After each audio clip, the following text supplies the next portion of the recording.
Hi, I'm Mark Fischer, candidate for the Pennsylvania House of Representatives in District 50. This is Mark and Sam on the back porch. And if you have any thoughts, comments, questions, please go to my website, www.markwfischer.com. Fischer is spelled F-I-S-C-H-E-R. Mark, I guess the first thing I want to ask you is, why in the world do you want to be a state representative? Yeah, absolutely. Good question, Sam. Sometimes you have to wonder, given the things that have gone on. Exactly. But let's look at the big picture.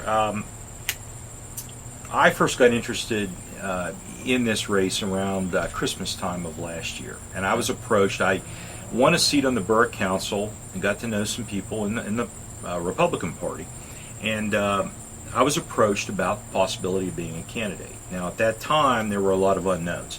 Bill DeWeese was the representative. He had been in office for 35 years. He was under indictment and facing trial, but nothing had been decided. Right. Now, I had a lot of doubts as to how the situation would come out. There were just a lot of unknowns. And but I made a decision that I was pretty much fed up with business as usual. And I wanted to try to make a difference. And I think that's important. And we've got to look at the big picture here. What's going on currently in the district, what matters, how we can make change, and I'll give you just a few examples of that. Okay. I think the perception from the voters, these are voters I've talked to, is that we've not done as well as we could here in the 50th district over the years with Right. a lot of things: economic development, growth, jobs, opportunity, and I believe that's a product of having a representative that's in office 35 years. Because when you're in that long, I think you lose sight of some of the important things. Right. And if you think about what the focus should be, it should be on developing the area and making things better here for the residents of the 50th district. But if you're simultaneously trying to do that and climb to the top of the party and battle the next election and fundraise, okay, things get in the way. Right. Now, I've looked at the issues here. I think there are potential solutions and opportunities for most of the problems, but we have to trip the trigger to make it happen. So, my thought on it is that I want a chance to get in there and try to make a difference.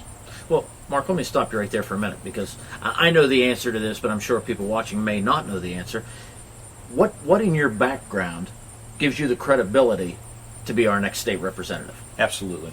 Combination of education and practical experience, and I'll tell you a little about that. I've worked in public safety most of my career.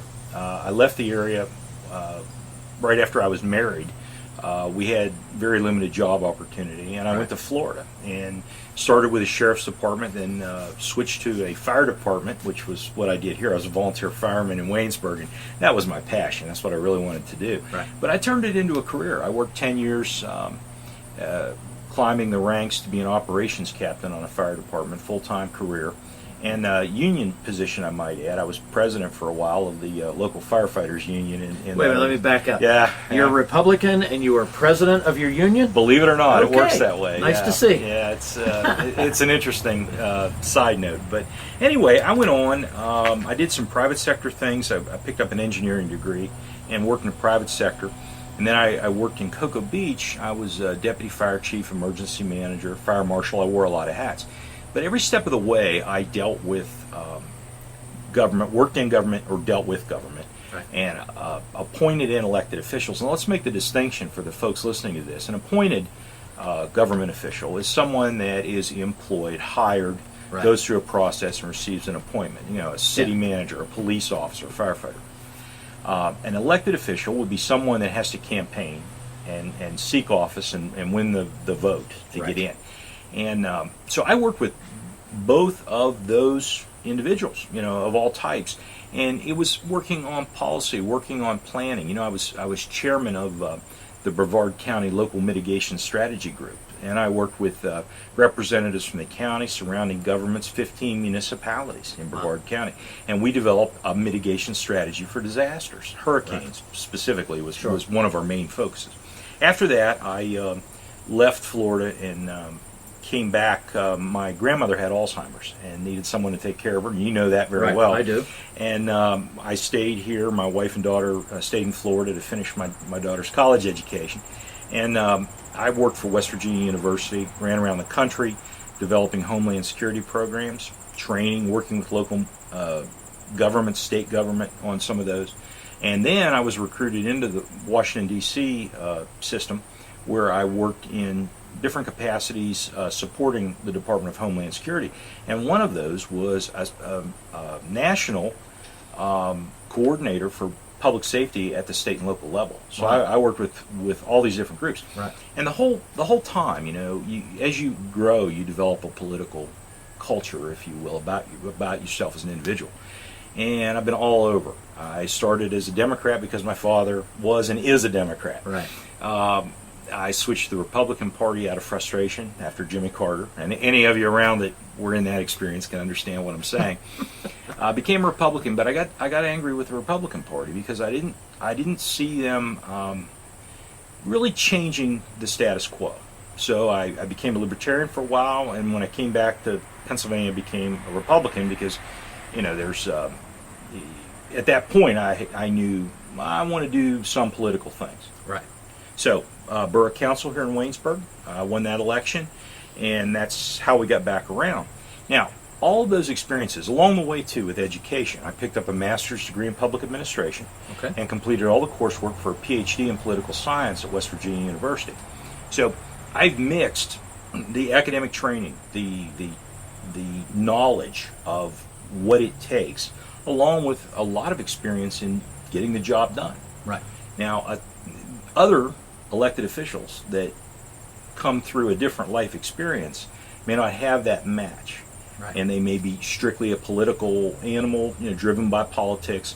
And I think that what I offer is something a bit different. It sure sounds like it's a bit different. Hope so. A lot of people, exactly what you just said, grow up in the political environment, but that doesn't mean they've had a well-rounded life or life experiences to understand what we're going through as individuals that are out working and providing for our family and everything else. Well, Sam, I think that is part of the problem that we're facing right now at all levels of government. It is. We've had those kind of errors, mistakes, and miscues over the years that have gotten us into a real mess. Yeah, it's unfortunate, but I will tell you, I'm a registered Democrat, and I'm supporting Mark Fischer for that exact reason. He's a family man. He's worked in different capacities with local government and local municipalities, also with state and federal government. Now he has the opportunity to become a member of the state government and make a difference. He's well-rounded. You've heard his accomplishments. Vote for Mark Fischer for state representative.